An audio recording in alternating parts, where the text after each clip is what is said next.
I know it's just before lunch, so we're going to try and make it sharp and hot for 20 minutes, hot takes on fan culture.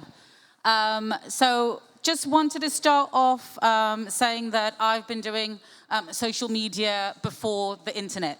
Well, at least from before it started. So I've been around for a long time. I've been working in this area. I was global PR, social and content for Adidas Originals, and throughout the year. So I've been doing it a long time is basically what I'm saying. So I've seen the ups and downs. So hopefully have some stuff to share. But wanted to introduce as well our guest, Dan from Umbro. Quick introduction to yourself, Dan. Hi there, guys. I'm Daniel. I'm from Umbro, and I represent several other brands. But yeah, Umbro is my main. Eats up most of my time across the company. So yeah, thank you for attending, everyone, and I'm happy to share my experiences and everything else with you. Yeah.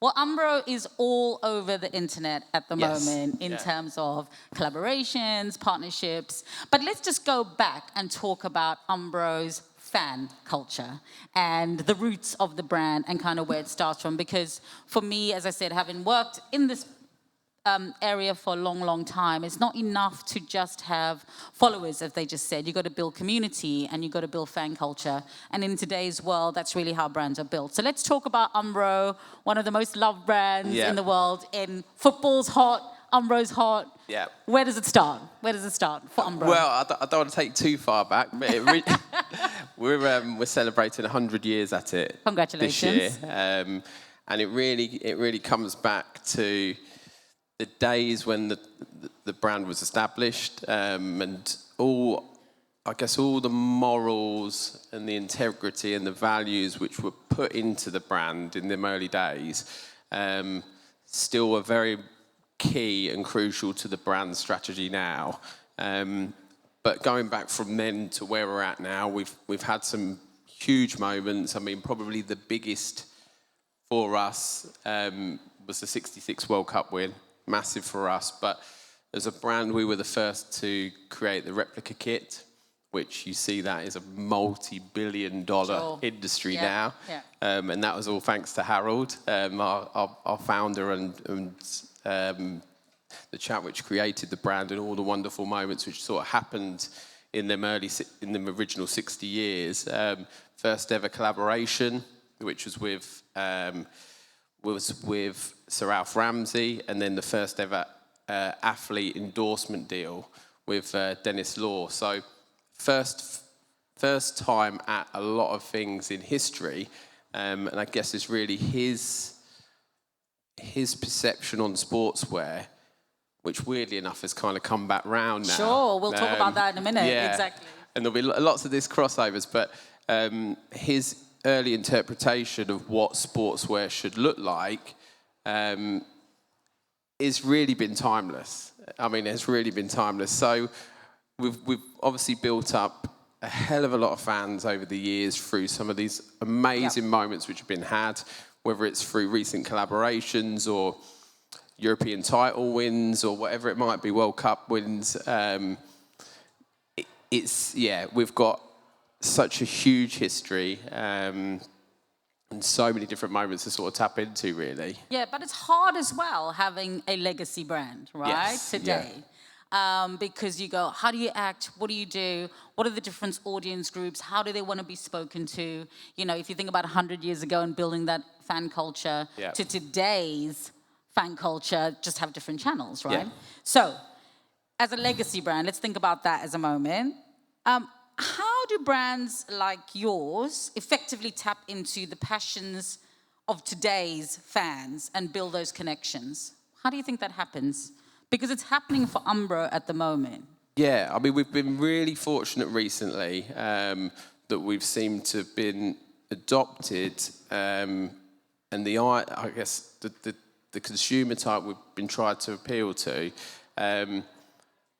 has really loved what we've been doing. We've been collaborating with some great retailers and some great brands, and we've had some incredible moments out on the high street, which are all been organic, really, apart from the sort of some of the collaboration projects. But the moments which have been had, whether it's been at Coachella, Harry Styles walking through Soho. All these moments are all natural, organic moments. They're not strategically planned. So, it's authentic. It's natural, a lot of it. I think what we always try and project as a brand is our authenticity. And I think that's really hard to do. You hear that word everywhere. Yeah. We need to be authentic. We need to create authentic things. I'm sure everyone here has heard their boss go, we need to be authentic, and just have no idea what that is, right? So I think what's interesting, I'd like to get your view on why you thought someone like Harry Styles was proud to wear the shirt, and I think that's important, because I think those are the priceless moments that you'd have to pay so much money for that. Definitely. So first of all, why do you think someone like him would go, I'm going to choose to wear that shirt? And then how would you as a brand leverage that? Or would you? Or would you not? Yeah, we do, and we have. I mean, those moments obviously happen organically, and I think we are in a time at the moment, trend-wise, where vintage products and pre-loved products are very much acceptable to wear, or those locations which sell those products, I guess the stigma behind them has been massively relaxed in recent years. So to go into those locations and pick up a vintage or retro shirt by Umbro has been more of... It's been happening a whole lot more in recent years, and the situation we had with Harry was that item was picked up from somewhere, we have no idea where, worn and photographed, running through Soho. We just happened to receive an email a week later from a very large global retailer wanting to resurrect that particular item. So commercially, It was great. It was really good, so thanks. But that's the impact, what these sort of moments have. And since then, we've brought that T-shirt to life, and it's leading to additional orders from that retailer. It's obviously given us traction when having conversations with other retailers. So it's had such an effect, such an incredible commercial effect. But it's all happened naturally. So it's interesting, though, because I'd like to unpack that, because obviously that would have been shared in social like crazy, right? So I think I want to unpack that, because Harry could have chosen any other brand. Yeah. So you go, is there a background, a football lover, because I know that he is a big fan of football, right? So that could have come through his dad wearing the brand, loving the brand. It could have also been from recent... I probably don't need it with my voice, but with Palace or with other collaborations, gone, okay, it's really speaking to my love of music, whatever it might be, or lifestyle. So I saw that, and I'm going to wear that. Where do you think, because that's all different types of fan cultures kind of coming together in a perfect storm, it feels like. Because football, Umbro, and Harry Styles is music. Yeah. So how do we do, because the crossover for me is super important and interesting. We've always been very lucky that we've had this crossover across different scenes and different, different sort of industry types as well. And we've had a strong association with music through whether it is Oasis or stuff we do with Boiler Room or whatever it might be. So the music crowd seems to have a bit of a romance with us. Yeah. Obviously, we love nostalgia. We love nostalgia, whether it was... that you're tapping right into Gen Z, basically. They're loving it, It seems to be. I mean, the stuff that you see through the social media channels is talking about older times. We had the thing last year with the 80s tracks, all these 80s tracks coming to life again. And we love it. And, we look at our nights out. They were better years ago. The food tasted better. The pint tasted better. Yeah, the football that was played was better years ago, And I think for us, we're on a really nice run at the moment. There's a lot of Netflix documentaries which are, sort of promoting the 90s and various club scenes, and you look around all this archive imagery, and the brand's very present in these times, you know. Yeah. So yeah, we're very fortunate that we've got this place in certain different worlds, and for us now, it's kind of converting that into what the future looks like. Yes. Because we can only lean as much as you can now. Yeah, without over sort of cooking it. And I think that's the authentic piece. How do you find that balance of going, everyone's talking about it, it's all over social media, you know, now's our moment to like sell, and do that. Because one of the reasons why it's so popular is because of that original value system, the clarity, right? Yeah. So how do you, or how does the business go, you know what, we're just going to take it easy for longevity? Or do you think it's an opportunity to just sell as much product as you can because it's like hot at the moment? I think it being our 100th year birthday this year, and we had sort of our global meeting several weeks ago, and there was a really good point at the close of that meeting in, we've done 100 years, but next year we start our new century. And we do the collaborations which expose us to certain consumer types. We've been lucky to work with Palace, Supreme, Boiler Room, Vetements, Off-White and all that stuff. So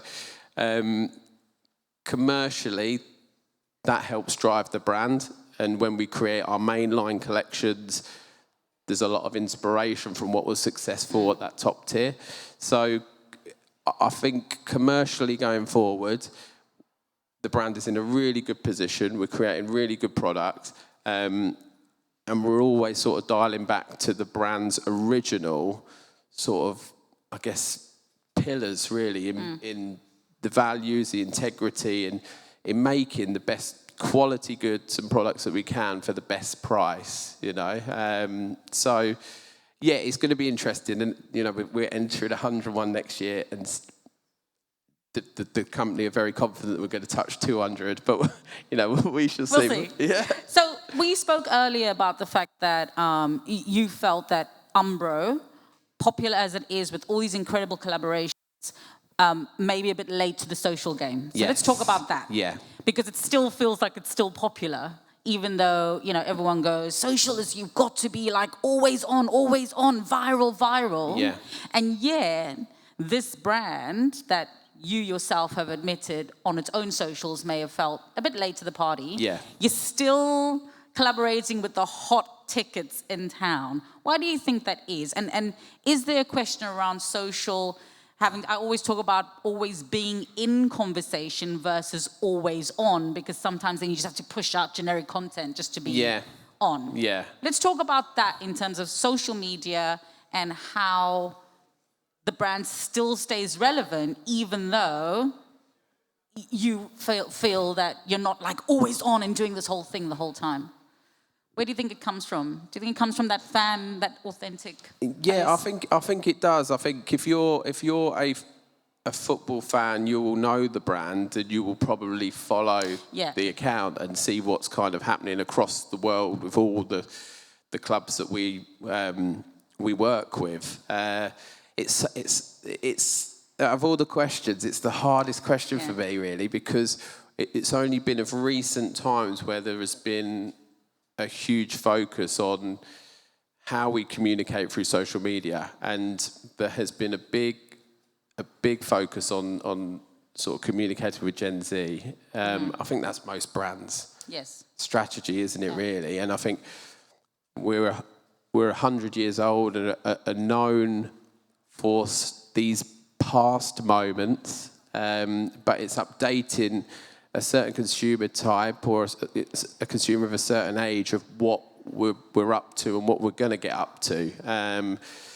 It's strategy-wise, I think we continue to converse with those guys, and because there'll be a period where the brand had changed and the increase and rise of other brands where we're not so familiar with that crowd.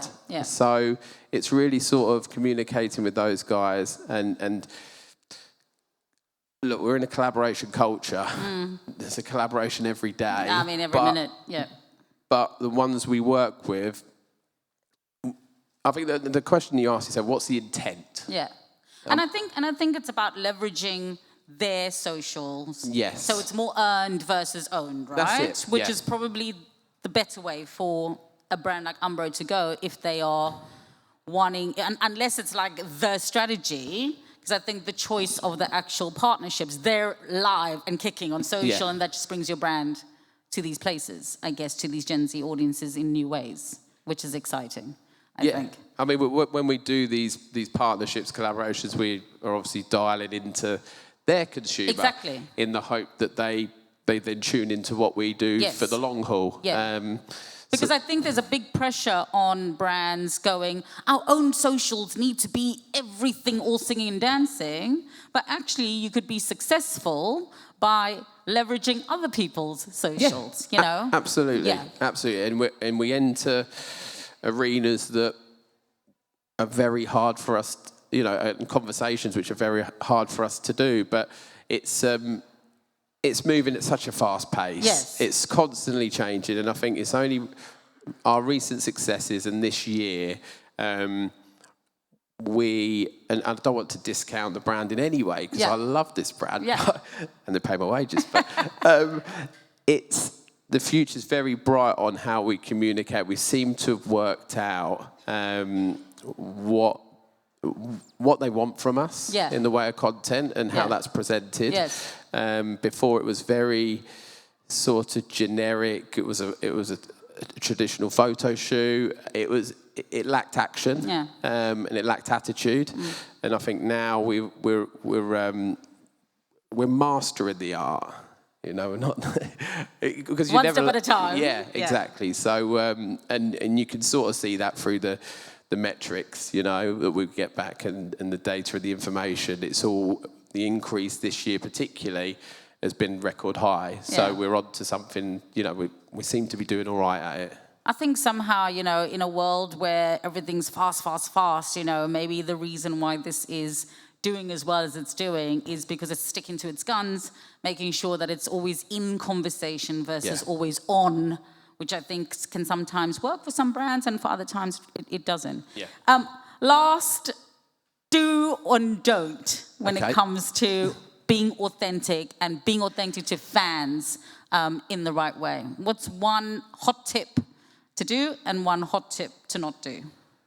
Because of the nature of our brand, and we work with all the sports clubs globally, you have to be very selective on what you tune into with those clubs. You know, whether it's a rival derby day or whether it's a cup win, because you promote that club on your social media channels. All the rivals are going to have their say in the comments and everything else. You know, whether it was a bad refereeing decision or whatever else. So we have They're to involved. Very much involved, and you have to be kind of sort of relatively clever on what moments you tune into, and there's loads that happen across the world. That's a really, really good tip, actually. Yeah. Be choiceful about what you're going to talk about and be ready to respond to the comments from a fan point of view, because they're passionate, right? And especially football. Football is very like much so. Levels. Cool, I think we're done for this, which is great. That went really fast. My God, that went really fast.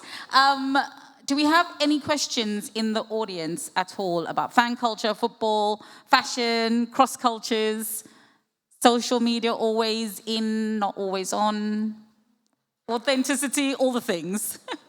There's one there. Thank you. I think we've only got time for one question. Thanks, that was really good. I just had a question about, have you got any advice for brands if a mega fan actually brings disrepute because they're maybe not the best ideal fan you would have gone out for? So the fan brings disrepute? Yeah, so say, I mean, like, obviously with the Harry Styles example, that's wonderful and everyone loves him. But what if you were associated with a mega fan who was maybe less popular and really divisive? Like, have you got any thoughts on how you'd handle that as a brand? Thanks for that really hard question, but yeah, Dan. Great question. I suppose from where we sit, it's the focus that you put upon it. And And Yeah. sadly, it's out of your control. I mean, if you're watching police camera action and someone's wearing your brand top to bottom, and I've had that on previous brands, and it's made the headlines of the news and everything else. Big logo on the front. Yeah, exactly. It's not the ideal moment, but it's how we take that moment on the positive.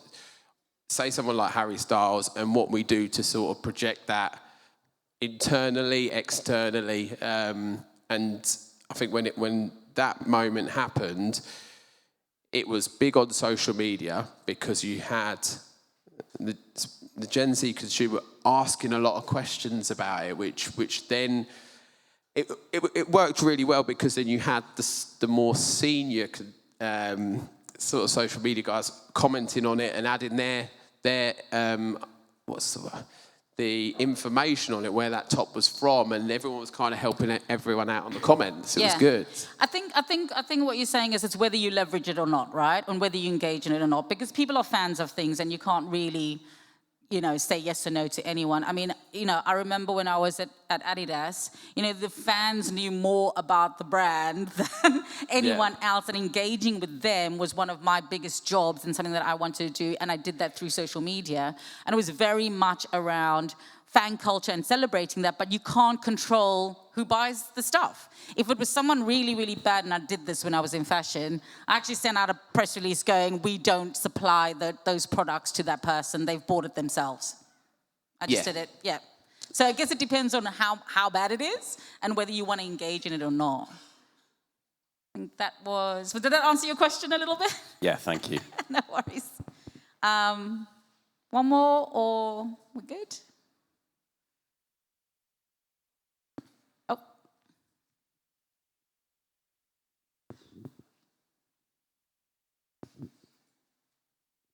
Hello, I'm behind the pillar. I just saw a hand. Yeah, the pillar's talking, that's cool.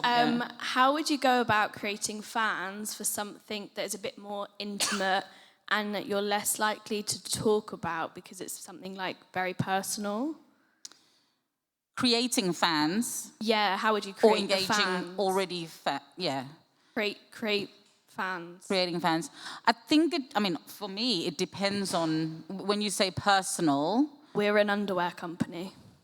I mean, there's a lot of underwear companies that aren't that personal, to be honest, that are out there. But I think it's also about adding value, right? If you're a fan, if you're a brand and they're fans, it's not just about the hard sell for them. It's about adding value to them.